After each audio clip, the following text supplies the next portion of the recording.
엔진을 교체를 한 적이 있었는데 어쩌다가 엔진에는 물이 문제예요. 물이 항상.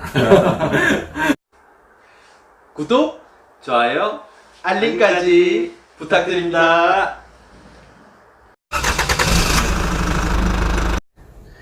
안녕하세요. 내 차가 알고 싶다 이남생입니다. 네, 이번에는 지난 시간 배터리 편에 이어서 자동차 월동 준비 2탄을 준비했는데요. 네, 사장님 안녕하세요. 네. 배터리 외에 예. 월동 준비를 위해서 또 자동차 관리를 해야 될 부분이 있을까요? 예, 월동 준비하면 제일 처음에 생각나는 게 부동액. 냉각수가 제일 먼저 생각나는데요. 네네. 냉각수 같은 경우는 하는 역할이 엔진이 돌아가게 되면 굉장히 많은 열이 발생하는데요. 네네, 그렇죠. 그 열을 식혀주는 역할을 하는 게 냉각수인데 네네. 그냥 일반 물을 넣어버리면 얼어버리는데 네네. 그 동결을 방지하는 게 부동액입니다. 보통 냉각수랑 부동액을 혼용해서 이렇게 말씀을 하셔서 저는 같은 건 줄 알았는데, 그러면 예. 부동액은 냉각수를 만들기 위한 이 원액을 말하는 거네요. 예, 맞습니다. 그러면 이렇게 혼합 비율이 따로 있나요? 보통 6대4에서 5대5를 많이 사용하고 있습니다. 네. 5대5 정도 사용했을 때 보통 한 영하 25도씨에서 어느 점이 발생하는데요. 그 정도면 우리나라에서는 거의 대부분 사용할 수 있는 농도입니다. 네, 사장님. 그러면 예. 냉각수 점검과 교체 주기는 어떻게 되나요?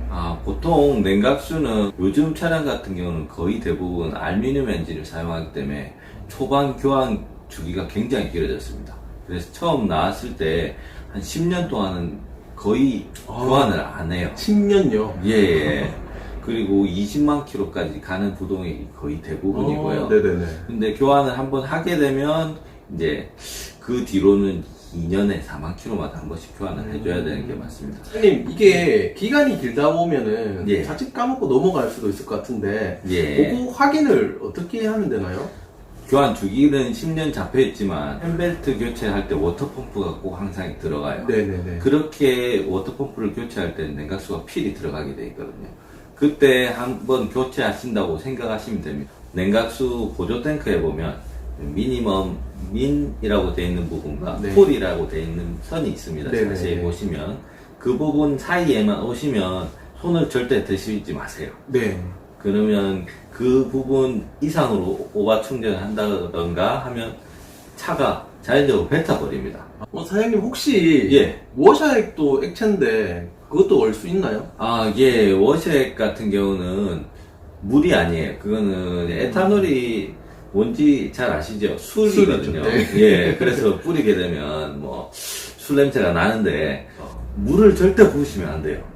그래요? 왜냐면 그냥 세척한다고 해서 물 넣으면 되겠지 해서 물 넣었다가 네네네. 쫙 뿌리는 순간에 겨울에는 순간적으로 탁 그렇죠. 얼어버리거든요. 그렇죠. 그래서 사고 나는 경우도 많이 봤습니다. 네네. 뿌리는 순간에 앞이 안 보여져 버리니까 그래서 절대 물을 임시적으로 부으시면 안 되고 정확하게 워셔액을 보충을 하셔야 되는 겁니다. 그러면 에탄올 워셔액은 예. 어느 점이 어느 정도 되나요? 보통 한 25도에서 35도 사이가 어느 점이 되기 때문에 웬만해서는 얼지가 그럼 않죠. 가끔 여기 강원 산간 지역은 예. 더 떨어질 때가 있지 않습니까? 예. 그런 걸 대비할 수는 없나요? 강원 상가지방 같은 경우는 25도, 35도까지도 그렇죠. 내려가는 경우가 예, 예. 있잖아요. 이렇게 아주 추운 곳에는. 네네네. 근데 워셔액 중에서도 겨울용 워셔액은 영하 60도까지 안 오는 워셔액도 네네네네. 판매를 합니다. 네네네. 사장님, 기온이 떨어지면 예. 이제 타이어의 공기압도 좀 빠진다는 얘기가 있던데 사실인가요? 예, 맞습니다.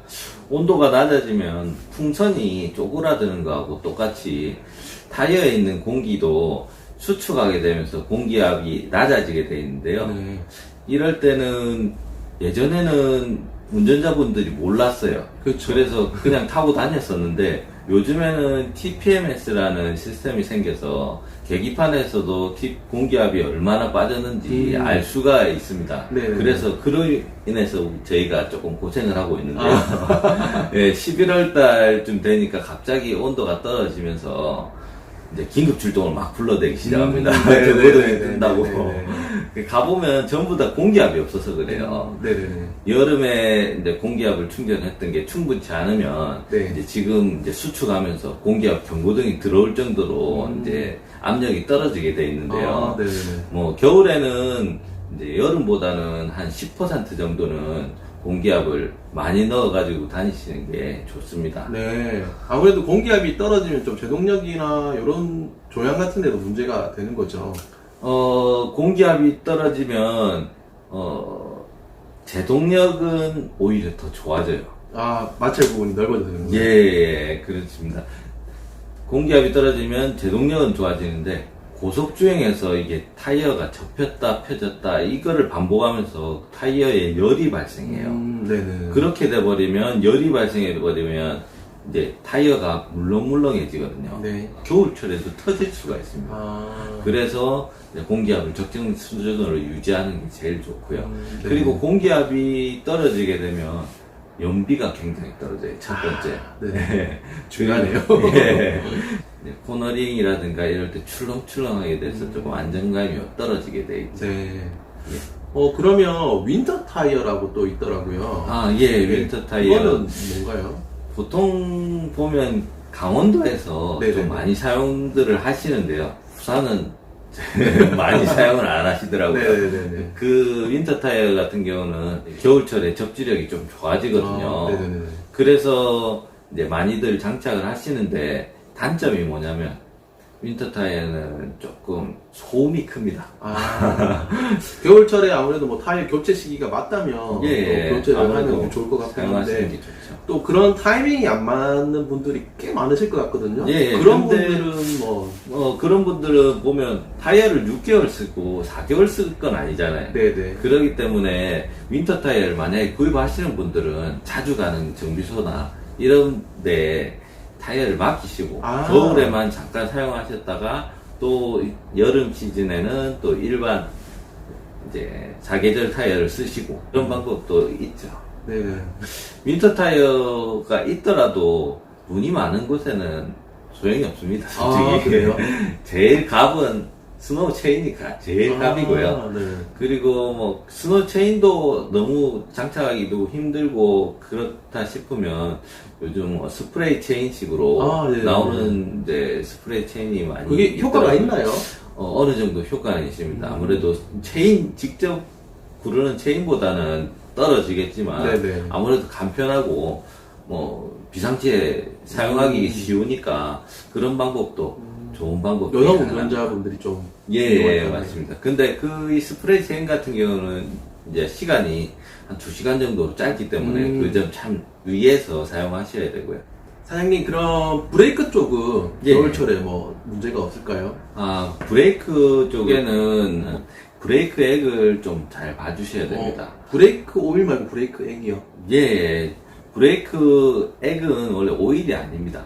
브레이크 액은 이제 보통 플루이드라고 하는데 이게 오일 성분이라기보다는 물에 가까워요. 그래서 물에 친하기 때문에 공기 중에 있는 수분을 잘 흡수를 하거든요. 아, 네네. 예, 그래서 이 수분기들이 브레이크 라인 안에 있는 파이프라든가 요즘은 ABS 장착되어 있는 차량이 거의 대부분이잖아요. 네, 그렇죠. 그 ABS 모듈이라든가 그런 부분에 녹을 발생시키기 때문에 고장 유발하는데 가장 1등 공신이거든요. 아, 그 수분이. 네네네. 그리고 여름철에는 열이 많이 발생해서 기포가 생기는 베이퍼런 현상이 많이 발생을 하거든요. 네네네. 요런 증상이 뭐 언덕길 내려갈 때는 브레이크를 많이 밟았을 때는 브레이크를 잘 안 듣는 그런 증상까지 위험한 발생하기 상황이네요. 때문에 꼭 브레이크 액은 챙겨서 점검을 해주셔야 됩니다. 네네. 보통 한 6만 킬로 정도 라이닝 갈 때 교체해 주시는 게 가장 이상적입니다. 네. 브레이크에게도 수분이 문제가 될 수가 있네요. 예. 네. 그 예전에 저희 아버지께서 예. 엔진을 교체를 한 적이 있었는데 어쩌다가 그때는 연료 안에 있는 수분이 문제가 돼서 이 엔진이 망가져서 이렇게 교체를 하셨다고 하시더라고요. 연료 안에 있는 수분이 문제가 있다면 아마 디젤 차일 것 예, 같은데요. 맞습니다. 예, 연료 안에 들어있는 수분이 이제 인젝터라든가 이런 부품으로 침투를 해서 인젝터가 고장나는 경우는 네네. 이제 연료를 계속 뿜어가지고 엔진이 고장날 수도 있습니다, 충분히. 그렇기 때문에 그 아버님처럼 그런 불상사가 나올 수가 있고요. 네네. 그래서 특히 디젤 차량 같은 경우는 겨울철에는 수분이 잘 차기 때문에 이런 연료 필터 관리를 굉장히 잘 해주셔야 됩니다. 연료 필터도 좀 처음 듣는 얘기네요. 근데 요즘에는 휘발유 차량 같은 경우는 예전에는 연료 필터가 많이 있었는데 네. 휘발유 차량 같은 경우는 불순물이 그렇게 많지 않아서 없어지는 추세지만 네네. 네. LPG 차량 같은 경우는 두 개가 있는데요. 네. 주유할 때 이물질이 들어가면 안 되기 때문에 주유 후에 필터가 하나 있고요. 네. 탱크에서 엔진으로 가는 도중에도 하나가 더 있습니다. 연료 필터 같은 경우는 폭발 위험도 있기 때문에 필히 LPG 차량은 꼭 교체를 해주셔야 되고요. 네. 교체 주기는 어떻게 되나요? 연료 필터 같은 경우는 보통 교체 주기가 6만 킬로 정도 잡고요.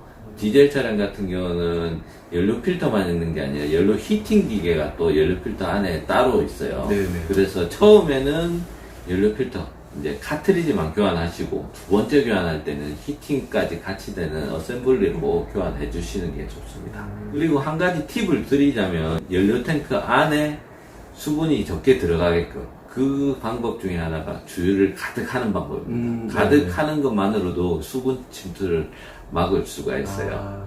네. 주유소에서도 수분이 침투하는 경우가 많기 때문에 10원, 20원에 연연하지 마시고 한 군데 믿을 만한 주유소에서 계속 주유하는 방법도 팁 중에 하나가 되겠습니다. 네.